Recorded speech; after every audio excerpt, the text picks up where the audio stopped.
Hey guys, it's Avenger, welcome back to the channel, and today we have our first review of 2024. Well, it's 2025 now, but this is our first review, as we look at some grass, of MSFS 2024. So we're going to go into our no more needing the drone view, the actual walk-around mode. Now this is the Classics Hangar's Klemm L25. It's a German light monoplane aircraft developed in 1928, and this aircraft had over 600 built, which for the time period, for a civil aircraft, is a huge amount of aircraft. It's a successful aircraft for light leisure, sport, and training, and they were licensed built in the US and the UK, as I believe it was the British Aviation Swallow, or British Aircraft Swallow, and we had the Aeromarine Klemm KL25 in the US. It's performed round Africa, around the world flights with a German aviatrix Ellie Beinhorn, just to name but one of the pilots that flew this. But this particular model, Delta Echo Juliet Oscar Lima, is based at Oettingen Inglo, which is its actual home base in real life. Now, this aircraft was restored. It's an original model, and it was restored by the original company, or the descendants of the original company, Hans Klemm. And it's fantastic to see this piece of history, really, because we have such an old aircraft that is really done quite well. And this one, it has all the sounds and actual physics tested by real pilots of this thing. Yes, they do exist. So it's the guy who owns this particular aircraft did a lot of testing for them. They have the sounds from this one. They got access to this aircraft extensively. They were very keen to basically get on board with this. But yeah, Hans Klemm is the pilot of this, and he's a descendant of the original company. So absolutely fantastic access for them. It does have a modern equipment in it. It's got a radio and transponder under the panel, and it's an extra battery, basically, to help support that, like the real one does. Now, these weren't obviously in the original, but they've been added after the fact to support that. Now, this thing has a little 9-cylinder engine in there, producing 50 horsepower. It can do about 140 kilometers an hour and lands at around 50. So we're talking in the range of, if I translate it into normal people speak, 650 kilometers. It's a Samson AD 9-cylinder air-cooled radial piston engine, 2-blade fixed-pitch prop, and she can get up to 76 knots, landing at 27 and a 350 nautical mile range. Now, she can make 21,000 feet, which is pretty impressive, although you're looking at about 8 minutes to 3,300 feet, or 8 minutes to 1,000 meters. So its climb rate is not fantastic. Now, it does come with a bunch of liveries. Some of these are dynamic and have dynamic registration support. Some of them are actual existing liveries of the aircraft, which is cool. And there's some variations in terms of the wheel pants or not. Now, it's an open-top monoplane, of course. And this is the third oldest restored aircraft in Germany, would you believe? So let's hop on board here. Now, we don't get any 2024 specific features like the chocks or the walk-around features like grabbing hold of control surfaces. It's a shame. It is built for 2020, but works in 2024 perfectly. Everything functions in here as it should. The aircraft overall is beautifully made. The outside textures, I must say, but I'm going to get out again to show you this. But the metal, that looks like the typical thin aviation metal. When I'm not in the direct light here on the wing, we'll take a look at the back of the fuselage here to show you, but the bumps and seaming on the textures look great for the fabric. That does look like an actual wooden structure there underneath the fabric surface. Really does look quite nice. Back inside the cockpit. Like I said, the leather looks like leather, the wood looks like wood. This feels like I could be sitting in the real thing. Now, I will pop open this so we can go grab our checklists. Okay, so we have our brakes. So, push our brakes, they are there. Parking brakes on. Power lever is idle. Magnetos to off, they are off. Alternators off, battery switch is off. On. So there's our battery down there. Starting engine, propeller, turn the propeller.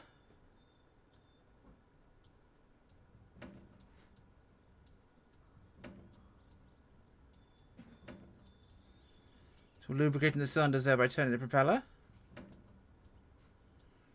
Power lever to open throttle to 1/3. Fuel shut-off valve to open. It's right there. I believe that is the correct one. It is. Fantastic. Primer is that one there, so let's get our eyes back in place. 2, 3. Loving the sounds of this. Ignition switches to both on, so it's mags basically. Alternator to on.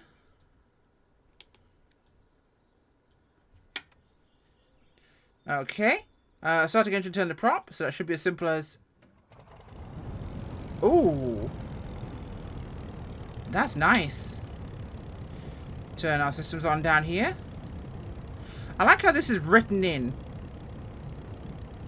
That's authentically lovely in its own way. This is just penciled in there. Got our altitude conversion chart there. And that helps us to flip this over here.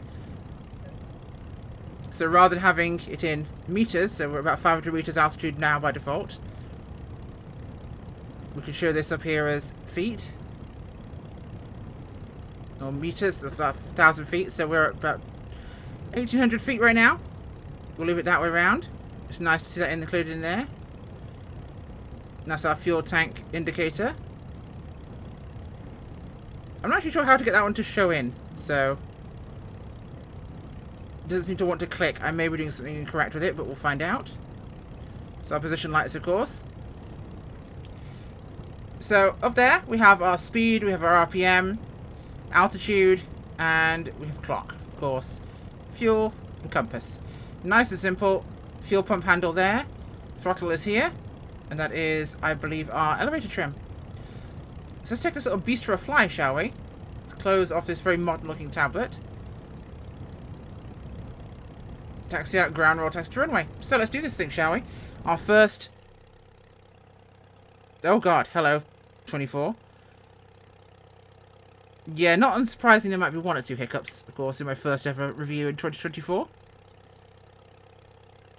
Oh, hi! Yeah, no, doesn't like third person at all. But first person's fantastic.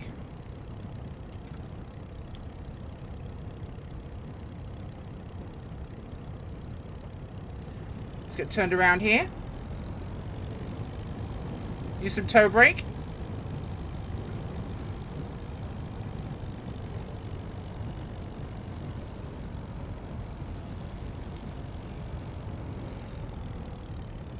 Just going to briefly reset my head tracking here, because it appears to have chosen violence, and I don't particularly like violence. And we've stored our engine out there, so that's okay.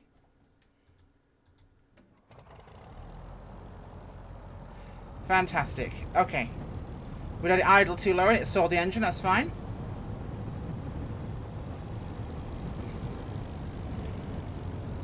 Definitely feels very open air.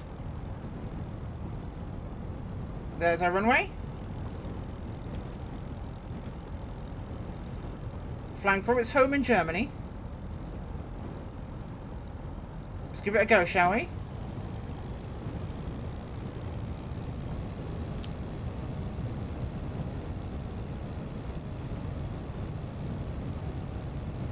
Tails up. Speed's good, pulling away. Whoa, quite pitch sensitive. But that's a real feature of the aircraft, apparently.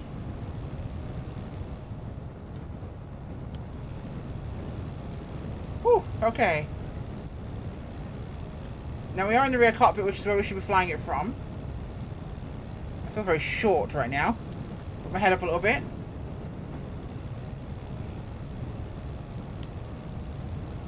Pull the RPM back in. Whoa! Hello. That was unusual. Doesn't want to spin, but it rolled itself over then, and I'm not sure why. That was quite bizarre. It's very unique to fly. It's nothing like anything else I've ever flown before in a sim. It feels very... It does feel like I'm floating, like I'm soaring almost. It doesn't feel like a Cessna. It's definitely unique. It's not bad, I will say. It's just different.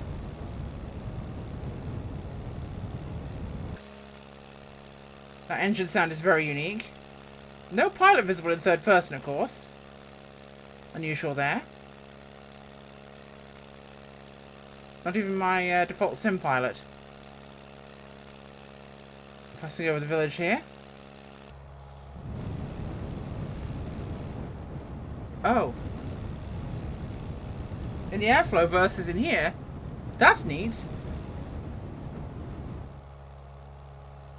Oh my god, the wind noise is different when I stick my head out. I love it. That's our field over there.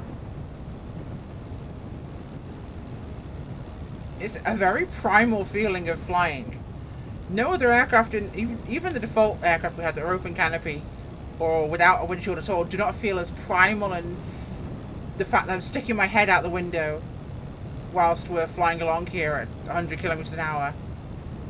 None of them feel this windy or breezy or cold or primal as this thing does. It feels old, it feels potentially like it's going to try and murder me, and it feels fun. I can't imagine flying this around the world or flying this around Africa. That must be terrifying as a prospect to go. But she flies.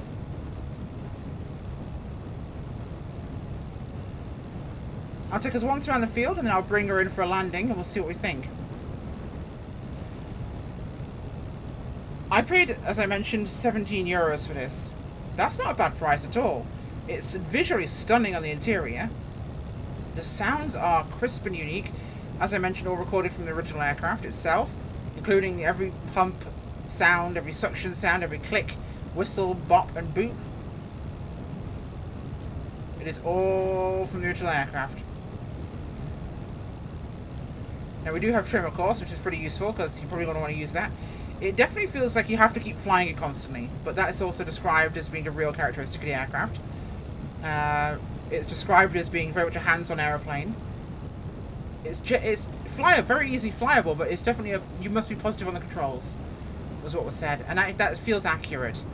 So I'm definitely on the controls and flying it all the time, but it's not hard to do that. It just means you have to.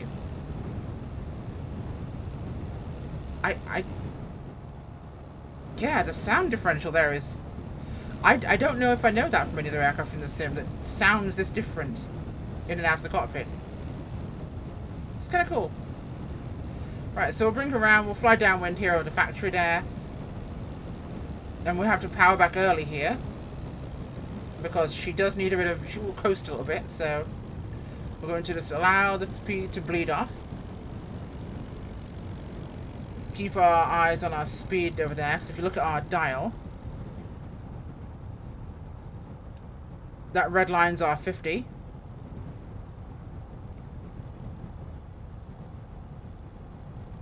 Or, yeah. Or is that 75?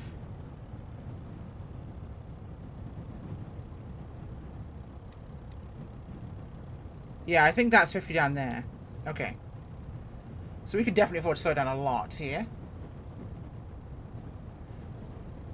So we'll let the nose drop here. Speed's not a problem, but it's definitely floaty. Okay, keeping the nose nice and positive. She's very wibbly. The pitch axis, as they describe, is definitely something interesting.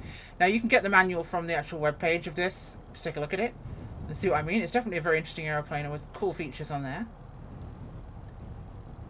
And yes, I know it's not technically the first proper 2024 aircraft, but it's the first one that's come out since 2024 coming out, rather than it being we made our 2020 plane available for 2024.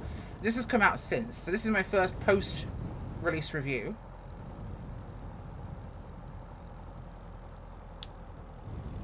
Okay, we're a little bit fast, but that's fine, it'll bleed off. Does she slip? She slips.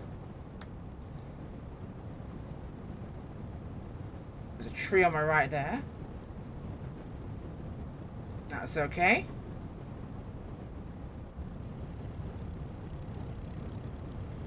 I feel spatially so much closer to the ground and so much more like I'm flying in this aircraft than a lot of the stock planes. Oh, hello. There we go. Like, I can't wait to see something like Ants Tiger Moth in 24 because that will probably feel very visceral. And I stole my engine out from keeping the RPM too low. Obviously, the real thing I'd have to... And you can only do that when stopped. I like that. So you can't actually get out and spin the prop unless you're stopped because you'd have to be outside.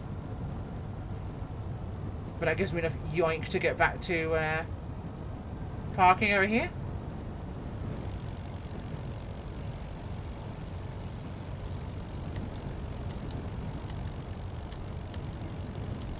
What viewpoints do we have here? I do like the out the side view. That's kind of fun for a landing camera. And we do have a front cockpit view. If you wish to fly from up front, you just have... I think that's airspeed. I think that's altitude and compass. And we have the rudimentary controls. We have radio down there. So we've got some stuff. And there's our winch for the gliders.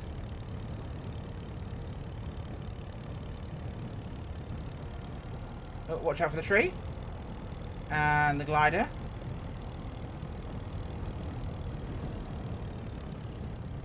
Let our engine stop here.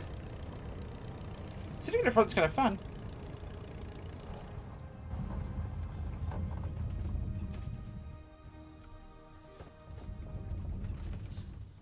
This genuinely feels like an aircraft that is not stopped until it's landed, parked, and you're outside of it and in the restaurant having a beer. That was loud. That was visceral. I feel like my hair is now blowing in 45 different directions at once. I feel a little bit scared. I feel quite excited. But that was really enjoyable. For a simple little aeroplane, I could definitely take that up for a spin. For low and slow, for noisy, for wild, for visceral. It ticks a lot of boxes, and it's a beautiful historic piece. And a forebear of a lot of general aviation flying in Europe. Being one of the earliest and most prolific aircraft types that was around. Like I say, license being license built in that era. And seeing that much civilian service. Very, very cool plane. Well, that's enough waffling from me. Hopefully you enjoyed the video. And again, this is the Classics Hangar Klemm L25. And it is €17 from their website. And I'd say it's definitely worth a crack if you like a good historic aircraft and you like something a bit unique. Especially something that'll give you a very visceral experience in 24, which is definitely the GA sim, I think, at the moment, as it goes. It's definitely maybe not for airliners yet, but in terms of GA flying, the lighting, the sense of speed is so much better in this sim. I think this is a perfect kind of plane to enjoy that, and I definitely feel terrified after doing so, which is an endorsement. Thanks for watching. Bye.